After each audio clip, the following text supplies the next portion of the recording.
بسم الله الرحمن الرحیم. اوس د هیلو او امیدونو د پوره کېدو پړاو را رسېدلی. دا د پولیسو ملي او تخصصي روغتون دی چیرې چې د کورنیو چارو وزارت اړوند قطعات او جزو تامونو یو شمېر منصوبینو پکې د میډیک په برخه کې زده کړې کړي چې اوس یې د خدمت مټ رانغاړلي او د ملي پولیسو لپاره روغتیایي خدمتونه وړاندې کوي. تاسو د انسانیت په خدمت کې الله مصرف کړی دی، الله مقادر کړی دی، الله رب العزت زرین چانس درکړی دی. تاسو هغه خلک یې یقینا ډاکټر صاحبانو چې الله رب العزت په هغه خدمت کې مصرف کړی دی، د هغې چا په خدمت کې مصرف کړی دی چې الله رب العزت د شپه د هغوی د ورځ شپه د هغوی دپاره ده، د ورځ د هغوی دپاره ده، تمام مخلوقات د هغوی دپاره دي.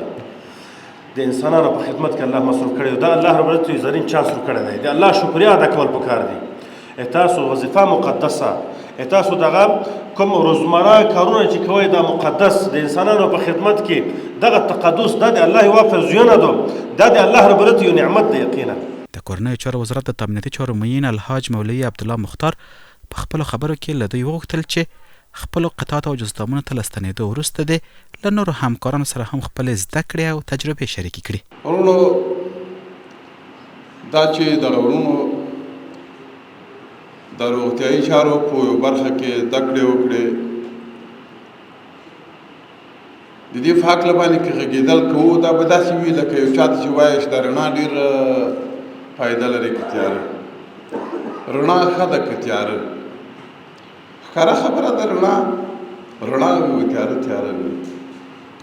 د علم په فضیلت او د علم په بهتري او په برتري، د علم په ضرورت او په حقیقت او په اهمیت او د علم په بهترینو نتایجو باندې غږېدل دا ټولو ته په ذهن کې حاضر دي. نو ضرورت نشته ورته خالي دومره وایم چې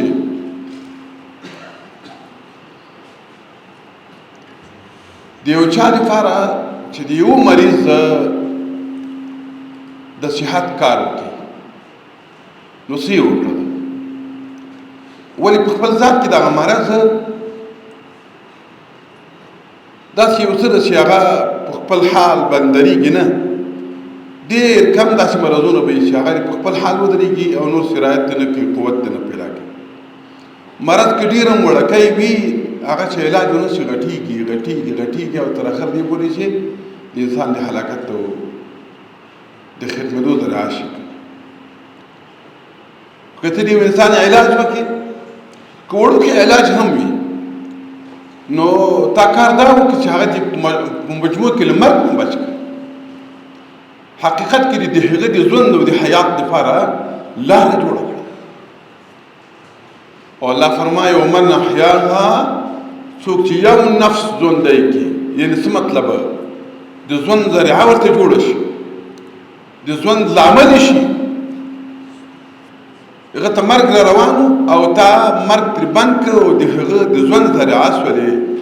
دا داسې د ګواکې لکه ټول بشریت ټول انسانیت ته د روغتیا او صحت او ژوند ورکړی وي. د پالیسۍ مرستیال مولوي عبدالحق مخدوم هم د غونډې ویناوال و او فارغ شوی میدیکان یې رښتینی خدمت ته راوبلل. به شما لازم است که بسیار متوجه باشین یک امانت است. وقتی که در امانت صداقت بود او امانت پیش میره، که در امانت صداقت نبود خیانت بود او مسلک مقدس است. به شما معلوم است پیش انسان مقدس است. اگر شما مثلا به طور درست رسالت ادا کردین، وظیفه را مثلا با ایمانداری امانتداری پیش بردین، این که شما هم کامیاب هستین. سمیع الله حلیمی د فارغ شوی میډیکانو په استازیتوب خبرې وکړې. میډیک صاحبانو ډیر کوشش کاوه چې هغه څه زده کړي چې د دوی لپاره ضروري دي. هغه که د محاربې په میدان کې وي، هغه که یوه کومه ستونزه پیښیږي زموږ ولسو سره مخ کېږي او کوم کومکي اولیه هغه لومړنۍ مرستې دي دي ته رقم سره وکړي. نو په دې باره کې ټول استادانو ډیر کوشش وکړ. الله جل جلاله دې د دوی په عمر او علم کې برکات واچوي.